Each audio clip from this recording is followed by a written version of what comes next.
What was so impressive about Price's performance last week? AJ, we saw the combination of all of Price's best traits: the patience, the vision, the ability to break tackles, and of course, the speed for his size. The Colts either got the ball out quickly or they used 7- and 8-man protections, and they've been outstanding in pass protection. The fewest sacks allowed in the NFL with 17.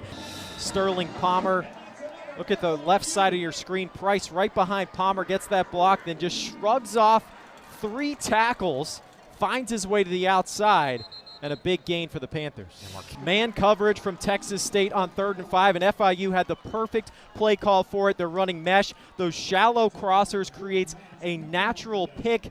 That allowed Fairweather to get open, and then he makes the big play after the catch. Watch the middle of the field. You see the collision by the defenders. That allowed Fairweather to get open, and then there was a whole lot of open field down the sideline. Locke's eyes are on the middle of the field. With one safety helping against the run and the other playing the middle of the field, he knows the glance route will be open.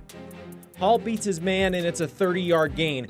You think Jake Spavital, Texas State's head coach, he calls the plays. You think Air Raid throw the ball a lot, but he wants to run the football. They had a hard time doing that last week, less than 3 yards per carry against Baylor, but they're getting the job done tonight, getting the offensive line out on the perimeter, making some good blocks and opening things up for Hill. Watch receiver Jawan Jennings. He not only blocks his man, but effectively takes 2 other Wildcats out of the play.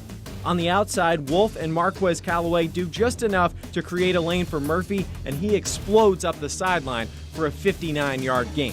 Well, what worked for them on that first drive was the outside running game, pulling the offensive linemen, getting them to the edge, getting Calvin Hill outside with some blockers in front. That worked really well on the first drive for Texas State. They're going to have to continue that in the second half to try to move the football. What are you seeing defensively out of Texas State that's negated the kind of success that FIU saw on the ground early last week? Well, Texas State is very multiple up front. They're gonna show you some 3-man fronts, some 4-man fronts, and what they just did on that play, they showed a 3-man front, shifted to a 4-man front right before the snap. That makes a lot of things go through an offensive lineman's mind, makes it tough to get set up. ETN shows the patience to wait for the tight end to make his block, the vision to see the space on the outside, and the body control to get skinny and slip through the hole.